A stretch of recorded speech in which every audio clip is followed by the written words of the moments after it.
Ayon po sa kwento ng mga magsasaka, kinausap sila ng mga opisyal ng BIR, ipinangako sa mga magsasaka na kung sila na magbabayad ng buwis, mapupunta sa kanilang lupain ng kanilang sinakahan. At ngayong taong 2023, nagulat na lang daw mga magsasaka nang malaman nila na ibinenta na itong sakahan. Ito po'y agricultural land.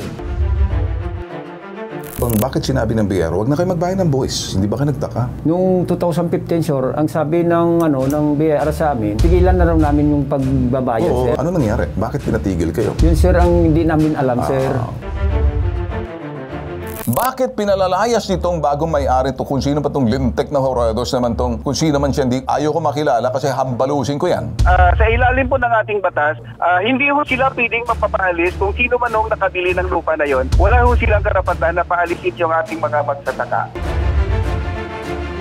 Kung kukunin niyan sa amin, sir, paano? Magugutom yung kakasama namin ng magsasaka. Wala na kaming kukunan ng pagkain. Pag pinag-uusapan pong mga magsasaka, dikit po sa puso namin, kami po dito sa ipabitag mo, kung ano pong nakikita ninyo sa mesa ninyo, sila po yun. Ako po si Eduardo Romay, isang magsasaka sa Barangay Bagakay, Colasi, Antique. Ito po mga kasama kong magsasaka. Matagal na pong kaming nagsasaka. Nang buhay pang may-ari, may kasunduan kami na yung 75% na sa amin, yung 25% yung may-ari. Nung namatay na yung may-ari, doon na kami nagbabayad sa BIR. Ang sabi naman ng BIR sa amin, na kung ituloy-tuloy lang namin pagbabayad sa BIR, na magiging sa amin na yung lupa. Sa matagal na naming nagbabayad, ang sabi naman ng BIR ulit sa amin, na magbabayad na kami sa land bank para hulog-hulugan yung lupa. Ngayon, nagsara yung land bank, balik na naman kami sa BIR. Ang sabi ng BIR, itigil na daw ang pagbabayad noong 2015. Ngayon, hindi na kami nagpagbayad nung manalaman na lang namin na inopsyon na yung lupa. Pumunta kami ng DAR, humingi kami ng tulong. Ang sabi naman ng DAR sa amin, wala kayong magawa dahil lupa na ng gobyerno yan. Sir Ben, sana matulungan po ninyo kami sa aming problema dahil ito lang po ang inaasahan namin ng pamilya namin na makatulong po sa amin. Sana po makarating po ito sa inuukulan na matulungan po kami sa aming problema. Para maintindihan niyo po mga boss, dikit po sa puso namin, kami po dito sa ipabitag mo or buong bitag. Pag pinag-uusapan pong mga magsasaka, kung ano pong nakikita ninyo sa mesa ninyo, sila po yun. So, 3 henerasyon, nagsasaka po sila sa isang pribadong agricultural, ito'y lupaing agrikultural. Pamilya nila sa barangay Bagakay, Colasi, Antique. Ang mga totoong may-ari ng lupa ay ang yumaong Apolonia, Cadigal, and 12 magsasaka po to. Naghahati po sila doon sa 7.6 hectares na lupain na yan. Sa pamamagitan ng verbal na usapan o agreement, verbal agreement, 75% mapupunta sa magsasaka, 25% sa magmamayari. Ang tawag po dyan, crop sharing agreement. Subalit, nung yumao po yung may-ari ng lupa, hindi na nabayaran ng buwis ng lupa sa BIR, ang BIR sa ilalim ng Department of Finance. Ayon po sa kwento ng mga magsasaka, kinausap sila ng mga opisyal ng BIR, ipinangako sa mga magsasaka na kung sila na magbabayad ng buwis or tax, mapupunta sa kanilang lupain ng kanilang sinakahan. Take note, mapupunta sa kanila. Taong 2015, pinatigil daw sila ng BIR na magbayad ng tax sa lupa. At ngayong taong 2023, nagulat na lang daw mga magsasaka nang malaman nila na ibinenta na itong sakahan na pagmamay-ari. Nakita niyo po yan. Andyan po. Lakihan natin. This government property is subject for public auction. Hindi na sila makapaniwala agad ng nabili na ng isang pribadong individualing 7.6 hectare na lupa sa pamamagitan ng pagsubasta nito o public auction. Nakaharap daw ng mga magsasaka ang bagong may-ari ng lupa sa barangay at pinalayas na sila. At sinabing kapag nag-aani na nila ang tanim nitong March 2024, hindi na daw pwedeng sakahan ng lupa. Ito po'y agricultural land. Tandaan, base sa mga dokumentong ipinakita po ng mga magsasaka, kaya tatawagan po natin mga kinaukulan, sinulatan ng Provincial Agrarian Reform Office or PARO sa ilalim ng DAR ng Antique. Ang opisina ng mayor ng Antique O, ang mayor po sa ilalim ng DILG. At yung opisina ng BIR, ang BIR sa ilalim ng Department of Finance para patigilin muna yung public auction. Nakiusap po yung mayor. Ma-interview natin mamaya. May mga clusters or cabinet meeting pong nangyayari sa Malacanang. Or kuminsan, nag-uusap-usap sa mga DILG involved dito, Department of Agrarian Reform, Department of Finance. Natitingnan yung mga magsasaka natin, alagaan natin. Hindi naman sa pinababayaan natin. Tingnan natin ang kapakanan nila, kalagayan nila, at karapatan din nila sa lupa. At kaya may mag-gobyerno tayo para alagaan sila, hindi parang pinababayaan. Ang sulat ng DAR na yan ay para tumindig para sa mga pobreng magsasaka na nagtatandaan na yan ay pinaglalaban po ng bitag. Ito ngayon, natuloy pa rin yung auction ang lupa at nabili ng isang pribadong individual. Hindi naman kasama ng pribadong individual kung nabili ito eh. May pagkukulang o sino nagkamali. Alamin po natin yan. Ang mga nagko-complain si Eduardo Romay, Fred Magaso, Julianito Domingo. 3 henerasyon. Kumusta naman yung kita ninyo doon sa partihan na 75-25?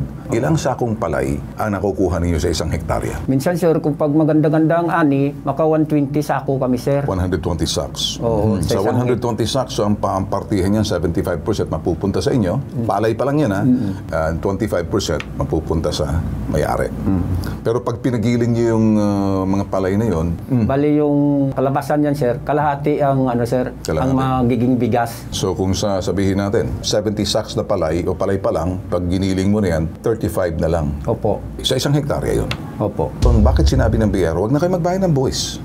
Sinabi ba ng BIR noong 2015 sa inyo, tigilan yung pagbayad ng buwis? Hindi ba kayo nagtaka? Noong 2015 sir, ang sabi ng ng BIR sa amin, tigilan na raw namin yung pagbabayad Oo, sir. doon ako nagtataka. Bakit pinatigil? Kasi pag pinatigil kayo, wala kayong napundar para doon sa lupa or kahit na paano sisilipin ng DAR para mapapasa inyo tulad ng ginagawa nila sa Comprehensive Your CARP. Ano nangyari? Bakit pinatigil kayo? Yun sir ang hindi namin alam sir.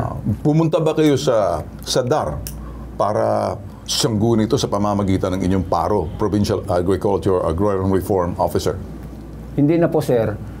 Sa linyang telepono sa PARPO DAR Region 6, Mr. Florentino Silatan. Sir, nandito ngayon yung mga magsasaka, siguro kabisado niyo po yung kaso po nila. Ano ba nangyari sir na parang lumalabas daw, sinabi raw ng BIR sa kanila ng 2015, wag na kayo magbayad ng Yumao daw, yung may-ari ng lupain. Pero itong 12 magsasaka ngayon pumunta sa amin kasi nagtataka raw sila. Ano po yung ginawa po ninyong pagtayo or pagtaguyod po, pagtulong po dito sa mga pobreng magsasaka natin dyan sa Antique? Doon sa napag-usapan ng mga magsasaka at saka ng BIR, medyo hindi ho ako masyadong kabisado doon. Okay. Pero yung 7.6987 hectares po, kasi yun nga, nakikinig din ako prior sa tawag, may sinabi doon na na yung deceased landowner si Apolonia Cadigal, namatay na ho. Tapos, nilipat ho through inheritance process yung lupa na yon sa mga heirs ni Apolonia. In the process Okay, po... sir, sandali, ano? Mukhang Opo. hindi po ata kung pagbabasihan ko po ang pinakita po rito, ibinenta po, in-auction po eh. Kung in-auction po yan, dapat po, nakalagay, government property subject for public auction. So Opo. ngayon, kung in-auction po yan, bago nangyari yan, nagkaroon muna ng ugnayan mula sa munisipyo. Sa ilalim ng Municipal Agricultural Officer, DILG po yan. Papasok ngayon ng mayor, makikipag-ugnayan ng mayor sa DA or sa DAR sa inyo. Ang DAR Opo. ngayon, titingnan ng kapakanan, kalagayan ng mga magsasaka, pupuntahan ninyo yung lugar. Ngayon, kung nakita po ninyo, kayo sa DAR at sa DA, agraryo po to, DAR and DA at saka DILG, mga departamento po yan eh. Itong BIR na to, kung sinasabi natin dito, sa ilalim ng to ng Department of Finance. So, kung titingnan po natin, apat po na departamento. Ano po yung mga departamento na yan? DILG, yung Office of the Mayor sa MAU, kaya nag-evolve na po yan, at Department of Agriculture, yung DAR, mga magsasaka po to, yung DA, at saka yung DAR, Agrarian Reform kayo, at saka yung Department of Finance, yung BIR. So, apat po, dapat cluster yan. Whether regional pinag-usapan to, dapat na-address po to yung kanilang hinaing na hindi basta-basta kung totoong sinasabi mo inheritance doon sa makita, hindi po tama. Yan po, in-auction po eh. At may nakabili raw na individual Kaya, nung nakabiling individual, ano nangyari dito? So, asset acquired. So, Yes, sir. Yung sinabi ko pong inheritance, may inheritance tax at saka real property tax. Tapos, hindi po nakapagbayad yung estate na ni Apolonia Cadigal okay, ng inheritance sir. tax. Again, sir, I'm Tapos, sorry to cut you off. Yes, sir. Sinabi raw po ng BIR, tuloy nyo lang pagbayad ng buwis. Ito na mga magsasaka, tuloy. Pero ang BIR nagpatigil daw magbayad ng buwis kung ano man yung deficiency or delinquency of taxes. Kasi nakiusap sa kanilang BIR. Dapat dito, sir, kabisado nyo sa DAR. Kasi kayo po pagdating sa mga agraryo Yes, Granting po, po, sir, na inherit po na mga anak. Hindi pa po, sir, na hindi na pwedeng palayasin itong mga magsasaka because protektado pa rin po sila doon sa sinasabing crop sharing scheme or somehow manghihimasok po kayo kung kabisado nyo doon po sa pamilya ng yumao na kung sino yung tagapagmana, kinakausap nyo po alang-alang po rito sa mga magsasaka na itong karapatan po nila, kapakanan nila, kalagayan nila. Nangyari po ba yun, sir? Na parang medyo nagkaliwanagan, parang nabudol po at ang mga magsasaka rito, sir, kaya medyo masama po ang loob ko pagdating po rin sa mga ganitong klaseng sitwasyon. Tama po, sir. Yung 7.69 na sinubject for auction ay meron po tayong mga magsasaka doon. At sa side po ng DAR, protected po sila sa ilalim ng ating Agrarian Reform Code. Exactly, na sir. mananatili sila. Exactamundo. Yun pong sinasabi ko, sir, tumpak po kayo dyan. Sir, Opo. kung yung sinasabi nyong DAR, nakipagtulungan din sa inyong DA, kasi mga magsasaka to, agraryo po kayo. Sinasakahan po to Nangyari dito, binenta, pinalaya sila ng bagong may-ari daw. Wala na sila ng kasakahan. Ano pong inyong suhestyon? Sige nga, sir. Sir, sa ilalim po ng ating batas, hindi ho sila pwedeng mapapaalis kung sino man ang nakabili ng lupa na yon. Wala ho silang karapatan na paalisin yung ating mga magsasaka. Mananatili po sila doon. Okay, sir. I will take your word as gold. More than gold. Mahigit pa po sa ginto ang sinabi ninyo. Just do it. Protektahan niyo po to. Huwag niyo pong sabihin po roon sa nakabili ng sakahan, hindi niya pwede gawing subdivision yan, na yung sakahan na yan, taniman ng palay. Huwag palayasin. Kahit hindi nila pag-aari ang lupain na yan. Pero nagsasaka po sila Ang pagsasaka po nila, pinakakain po nila, kung ano man mga ani po nila, kahit napapano sa sarili nila, hindi sila nagugutom, ganun din na matitira, bebente na sa palengke, kikita po sila, protektado po sila. Kaya hindi po ako naniniwala kung sino yung lintek na nakabili ng lupa na yan at pagsasabihin, titigil na kayo pagsasaka ninyo. Unless, sir, kung may balak na gawing resort yan, ditigilan po yan, wag bigyan ng lisensya, kasi classified po as, agricultural land, tama? Opo. Agricultural land, sir. 7.6987 hectares. Exactamundo. Ngayon, ang reclassification po yan, di pwedeng gawing subdivision. Tingnan niyo yung itsura niyan. Bakit pinalalayas nitong bagong may-ari to, kung sino pa tong lintek na horados naman tong, kung sino man siya, ayaw ko makilala kasi hambalusin ko yan. Within the week, yung abogado ng DAR, papuntahin natin doon sa area to talk with the farmers, Sir Ben. Siguraduhin mo, sir, kasi kung hindi, lilipad ako riyan. Hindi ako nagbibiro. Hindi ako nagbibiro, sir. Hindi ako nagbibiro. Hindi ako Gusto nagbibiro. kita makita in person. I will fly there para dito po sa magsasaka. So I expect, Sige, sir. by Monday, na-resolve na po natin to. Sa tulong po ninyo, sir, tutulong po ako sa inyo, sir. Itagaan niyo Sige, sa ba to? sige. Tutulong Sige, po sige. ako sa inyo. Okay, sir? Gusto ko lang po na ipangako niyo sa akin na hindi po pwedeng paalisin to, hindi pwedeng palayasin dahil tatayo po ang puwersa po ng bitag. Yes, sige, sir. We will. Okay, may gusto ba kayong sabihin? Sa akin po, sir, dapat man talaga, sir, tulungan nyo man talaga kami kasi yan naman ang kinakabuhayan namin Diyan kami kumukuha, sir, ng pagpapaaral sa mga kabataan namin, sir.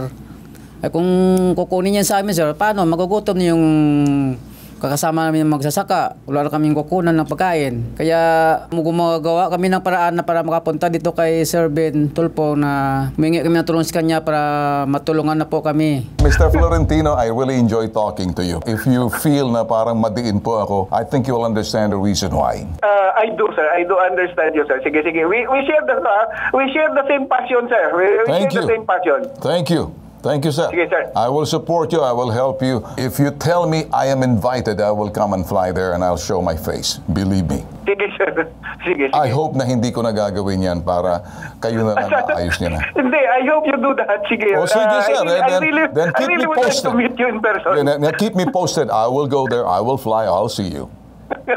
Sige, sir. Paalang-alang sa mga magsasaka. Okay? Opo. Thank you, Salamat, sir. sir, sa Thank tulong. you. Alright, sige, okay. Si Mayor Jose Jeffrey Lumugdan. Sir, alam ko naman na nagawa ninyong tulong dito, ano? Akin lang, sir, baka sakaling alalayan na lang po natin yung mga magsasa. Yes, sir. Anytime po, sir. Yun lang, sir, ha? Para makita lang natin na huwag sila mapabayaan. Ayaw ko kasing makita na wala na silang lupain, wala na silang sasakahan. Paano pa sila kikita, sir? Yes, sir. Okay. Actually, sir, yung mga tenants po nito, actually, yung may-ari ng lupa na nag-claim is talagang na-hold ko yung kanyang gustong mangyari dahil nga sa mapa na sinasabi na dapat ko daw ipirmahan, hindi ko na-assign dahil nga... Okay. Since, Mayor, very important po sinabi niyo. Na-classify ba yan o na-reclassify ba yan or classified pa rin as agricultural land, productive land, may infrastructure yung NIA dyan, National Irrigation Administration, sa ilalim ng DA at sa ilalim ng DAR, unless Yes, sir. na-reclassify ng inyong munisipyo. Pero kinakailangan ng approval ng panlalawigan, probinsya. Yes, sir. Yan ba'y agricultural land? Agricultural. Ayan. Sa zoning po natin, sir, still agricultural. Ayun, sir.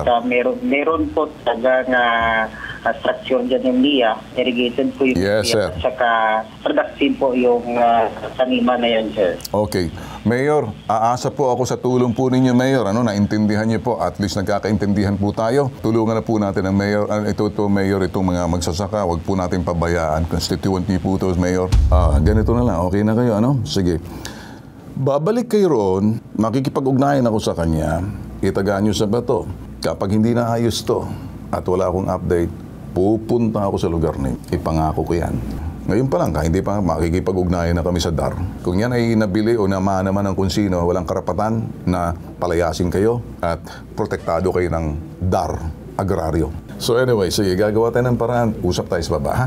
Planuhin natin kung paano natin gawin yung dapat na magawa. Sisiguraduhin ko, hindi kayo mapapalayas dyan. Tuloy pa rin yung sinasabing crop sharing scheme. Walang sino man magpapalayas sa iyo, protektado ng gobyerno. Alright? Opo, sir. Maraming salamat sa inyo. Okay, sige. Salamat po, sir. Pag magsasaka na po ang pinag-uusapan, kabisado po ng bitag ang mga galawan. Hindi po kami mahuhuli. Malalaman namin kung sino mga abusado, mapanlamang, at yung sino nagpapabaya. Matinding kalaban po ang bitag. Kayo ba'y inabuso? Kayo ba'y niloko? May nagpabaya? Merong nag-iisang pambansang sumbungan. Tulong at serbisyo, anong klaseng tatak? Tatak Bitag, Tatak Ben Tulfo. Tatak #ipabitag mo.